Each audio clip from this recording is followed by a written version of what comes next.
今回モンスターバスターを作るにあたって、一からスタートラインから立たせていただいて一緒に開発してきました。でかいクロマグロと戦うのに何が必要か、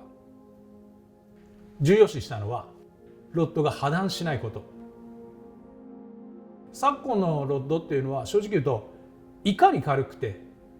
いかに振り抜けが良くてっていうことばかりを全て重視してるんやけども、今回のこのモンスターバスターは200キロオーバーを取りたい、もうそこの一つに絞ってひたすらに吟味し続けて、ガイドセッティングから、グリップのセッティングで、ブランクスに関してはひたすらにもう折って折りまくって、スタートの段階からいろんなブランクスを試してやっと出来上がりました。今回のモンスターバスターのブランクスは軽くて反発力が強くて強いロッドではなくて、今回狙ったのは明らかに質実剛健200キロを取るためのロッドなんで、ウェイトは若干あります。ただしっかりバランスが取れています。平正や GT とは違ってキャスト回数で少なくて、ここ一番で綺麗に振り抜いて投げなくてはいけない。もちろんアゲインストの場合もある。そういう時でも重心を全て手元の方に持ってきて、ある程度ロッドウェイトがあることが非常にアドバンテージになるし、その部分はロッドのパワーを生かし、ロッドのトルクを上げるためにも今回のモンスターバスターに限っては武器になりますんで、ぜひともアングラの皆さんで体感してもらいたいと思います。ガイドセッティングも RVS の40をバットガイドに入れて、でトップには他のキャスティングロッドでも非常に有効性が見えたアシストガイドを入れることによって非常に使いやすく振り抜けのいいロッドになりました。でガイドセッティング自体、全てのガイドの配置を12号10号15号っていう P ラインを使っても綺麗にルアーが投げれて、ノットの部分の抜けも良いっていうところを目指してひたすらテストを繰り返してベストなセッティングにしてあります。モンスターバスターの特徴としてゼナック独自の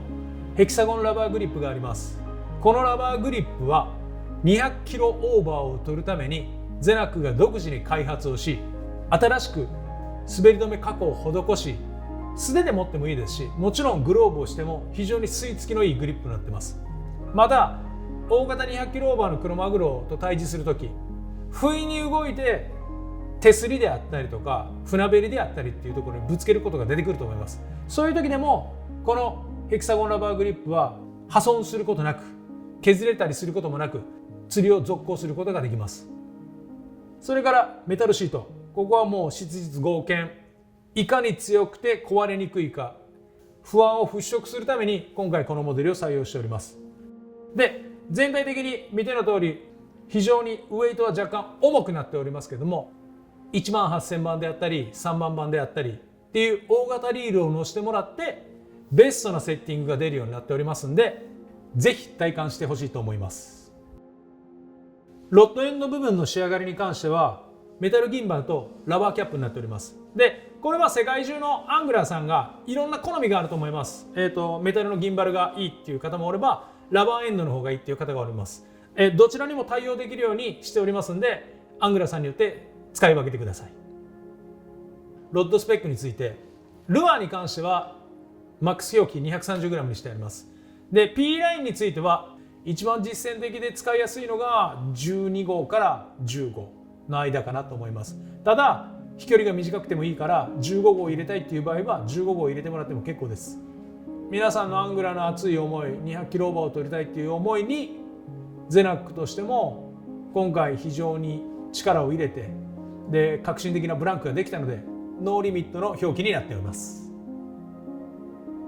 基本的にクロマグロっていうかマグロ類、キハダもそうやと思うんですけども、バイトした瞬間が一番パワーピークです。でそこから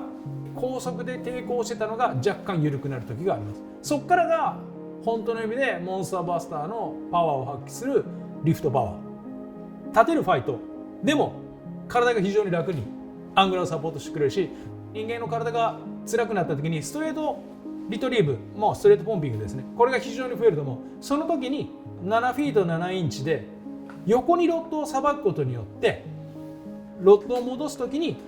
糸を巻くことができる。そのアシストの分の長さも考えると7フィート7インチがベストで、その動きができるブランクっていうところも今回求めた一つの部分であります。立てるっていう作業っていうのはいろんな瞬間で必要で、もちろん最後あと残り30メートルぐらいになると、マグロ類を釣ってる方はよく分かると思うんですけど、イヤイヤゾーンって僕らは言うんやけども、そこからマグロが上がろうとなかなかしないゾーンがあります。最後の抵抗がある。その瞬間はどうしてもロッドを最後はそこから立てて魚を1メーターでも上へ上げていくっていう作業が必要になります。でもうリリーサーで掴むよっていう時の手前では脇に挟んで大型のマグロをコントロールするっていうのが非常に大切になります。そこのコントロールのしやすさっていう部分でもモンスターバスター考えてありますんで、ぜひともそれは体感してほしいです。